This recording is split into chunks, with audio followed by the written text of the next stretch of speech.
Au sac. Terre. Armée.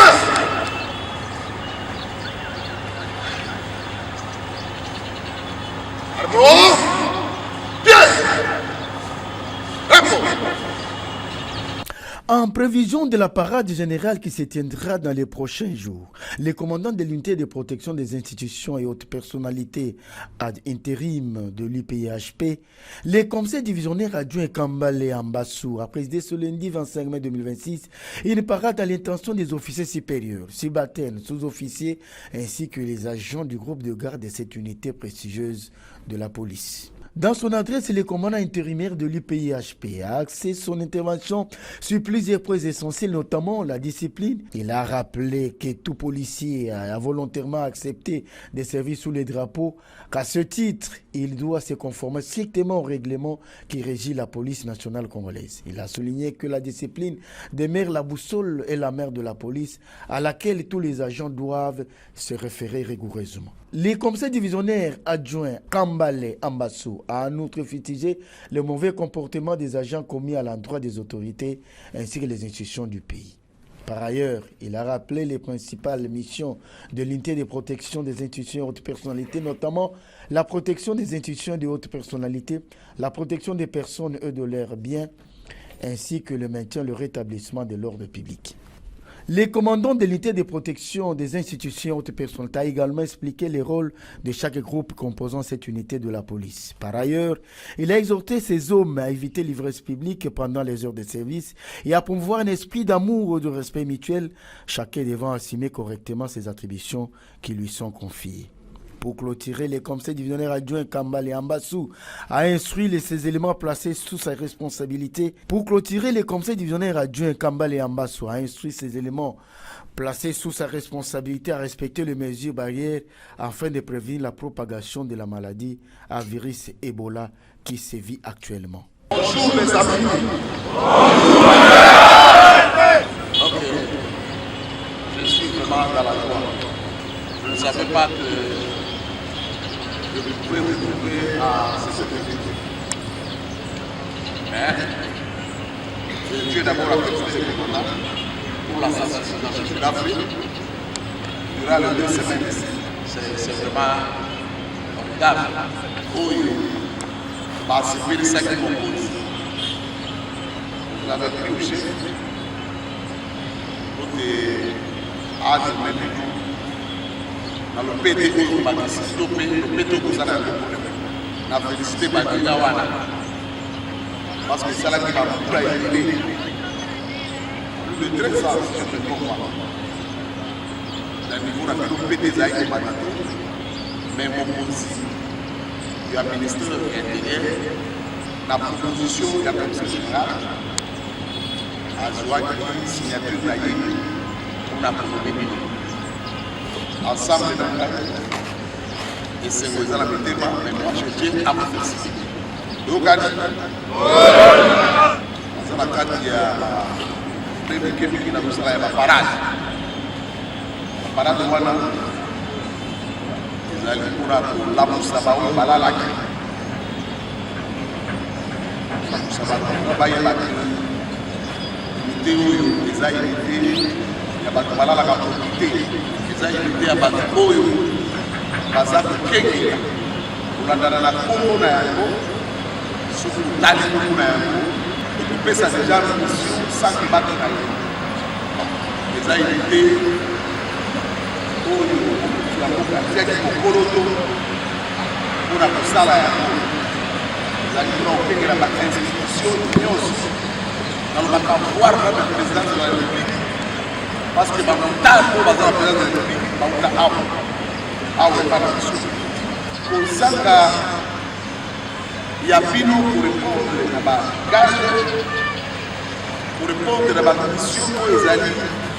Il y a IP, les alliés malades. Est-ce que tu es au Canada? Et le Congo, il y a ma mission. Il y a que les sont à l'endroit.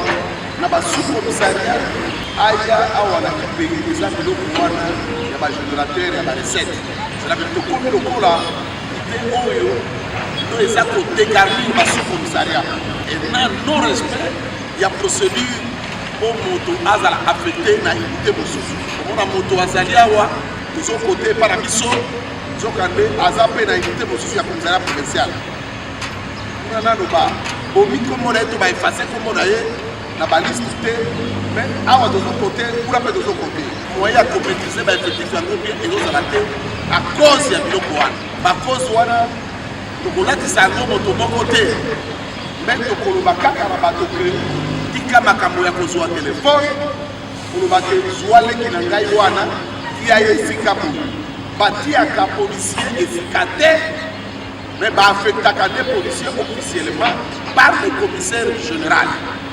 Est-ce que tozo okala malamu? Sans plus tarder, je vais parler sur la discipline. Na ngai na yo tango tokende kosigner contrat na biso so po tozala bapolisier tomonaki ekoki kozala malamu na vi na biso toservir mboka na biso na se ya drapeau me na branche oyo ezali ya la police lokola contrat ya adhésion ezalaka na volonté ya moto azosadere te ezalaka na volonté ya moto oyo aza kozwa yo donc l'état congolais na ngai na yo tondimaki bakomission wana ntango tondimi bakomission wana ya kokota na kati ya la polise na kati ya règlement wana nde bayebisaki biso oyo aleki yo na lopete moko ata bobimaki na ye quartier moko ata bosalaki na ye centre d'instruction mokolo moko soki asi aleki yo na lopete moko yako mokosi nayebi te so eza bongo